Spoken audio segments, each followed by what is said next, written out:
बिहार के उप मुख्यमंत्री रहे और भाजपा के मौजूदा राज्यसभा सांसद इस वक्त हमारे साथ सुशील कुमार मोदी जी मौजूद हैं। प्रचार में पहुंचे हैं मोदी जी इस वक्त मेहरौली में। बात करते हैं एबीपी न्यूज पर उनसे। सर, प्रचार के लिए आप पहुंचे हैं, क्या कुछ उम्मीद नजर आ रही है? सबसे पहले तो यही सवाल। देखिए, मैं कल भी दिन भर था बुढ़ारी के इलाके में, अन्य इलाकों के अंदर, और मैं तो एक वेव देख रहा हूँ कि फिर एक बार बीजेपी को यहाँ नगर निगम में मौका देने के लिए लोगों ने मन बना लिया है। और मुझे पूरा विश्वास है कि प्रचंड बहुमत के साथ बीजेपी यहाँ की चुनाव के अंदर और सरकार बनाएगी, यानी पूर्ण बहुमत के साथ हम नगर निगम के अंदर आएंगे। जो है सर, दिल्ली सरकार, या कहें दिल्ली सरकार नहीं, आम आदमी पार्टी अगर कहें, लगातार निशाना बना रही है कूड़े को लेकर। जो कूड़े को लेकर राजनीति भी हो रही है वो भी हमने देखा। उनका कहना है कि जिस तरह से 15 साल नगर निगम के भाजपा के पास रहे हैं, कूड़े के पहाड़ की जो हाइट है वो बढ़ती गई है, कूड़े के पहाड़ और ज्यादा बढ़ते गए हैं। इस पर आपका क्या कहना है कि कूड़े को लेकर जो राजनीति है उसमें कितने ज्यादा भाजपा घिरती हुई आपको नजर आ रही है, और बचाव जो है वो कैसे हो सकता है? देखिए, कूड़ा तो एक समस्या है, और केवल दिल्ली में नहीं बल्कि भारत के अंदर कोई ऐसा शहर नहीं है जहाँ कूड़ा समस्या नहीं है। बीजेपी ने अपनी ओर से पूरा प्रयास किया है, लेकिन आगे आने वाले 5 वर्षों के अंदर हम दिल्ली की जनता को विश्वास दिलाना चाहते हैं कि जो भी कूड़े से जुड़ी जो समस्याएं हैं उसका हम पूरा समाधान करेंगे, और हम कचरा मुक्त दिल्ली जो है हम उपलब्ध कराएंगे। जो है, और देखिए, दिल्ली के अंदर G20 का भी सम्मेलन हो रहा है, और अगले साल सितंबर में दुनिया के 20 देशों के राष्ट्राध्यक्ष आने वाले हैं।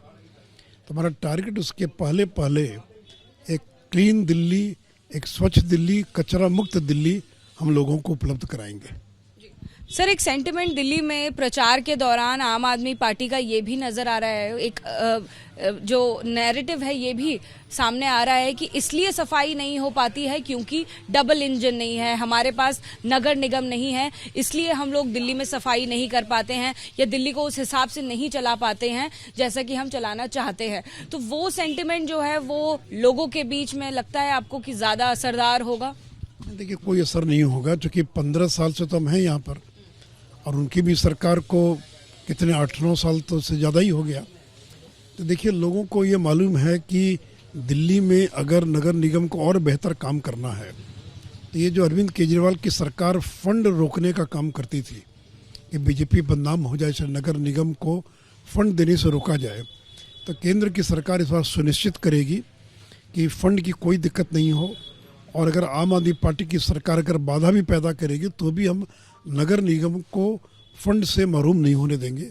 और सर, फंड रोकने की आपने बात कही, फंड को लेकर लगातार तू मैं दोनों के बीच में चलती रही है। जहां दिल्ली सरकार और आम आदमी पार्टी बोलते थे कि हमें केंद्र से नहीं पैसा मिलता है, वहीं एमसीडी के जो नगर निगम है वो बोलते थे कि हमें दिल्ली सरकार से नहीं पैसा मिलता है। तो ऑडियंस के बीच में कंफ्यूजन की स्थिति है। लगता है कि वो कंफ्यूजन मिटाने के लिए आम आदमी पार्टी का साथ दे सकते हैं, उस कंफ्यूजन का उनको फायदा मिल सकता है।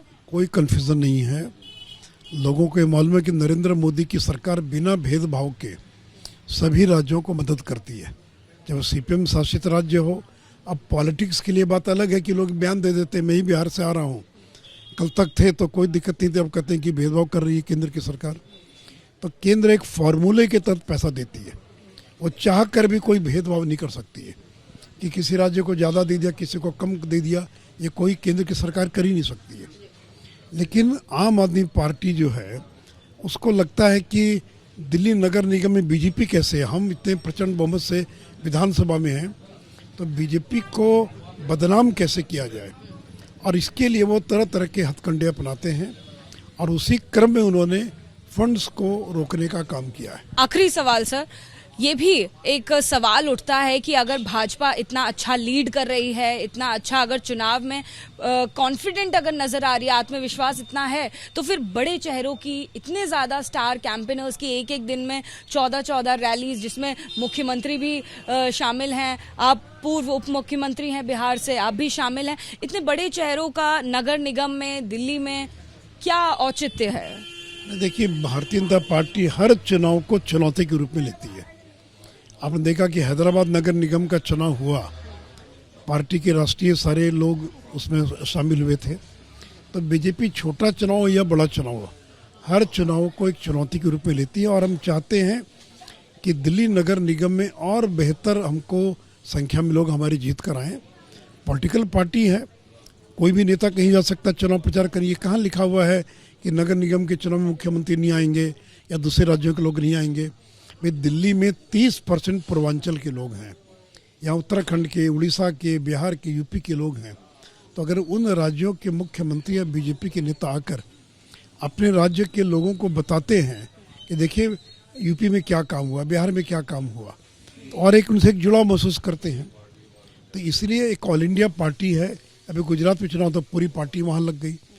तो जहाँ भी चुनाव होता, क्या लगता है सर कितनी सीट्स आ पाएगी? देखिए मैं सीटों के बारे में कोई भविष्यवाणी नहीं करूँगा, लेकिन मैं इतना जरूर कहूँगा कि पूर्ण बहुमत के साथ हम यहाँ पर सरकार बनाएंगे। जी, तो देखिए आत्मविश्वास आप देख रहे हैं भारतीय जनता पार्टी का, पूर्ण बहुमत के साथ सरकार बनाने का पूरा विश्वास नजर आ रहा है। साथ में हम आपको दिखा देते हैं एक बार तस्वीरें। ये महरौली इलाका है जहाँ के लिए प्रदर्शन करने, जहाँ के लिए वोट की अपील करने के लिए सुशील कुमार मोदी जी पहुंचे हैं और तमाम कार्यकर्ता आपको इस वक्त तस्वीरों में नजर आएंगे।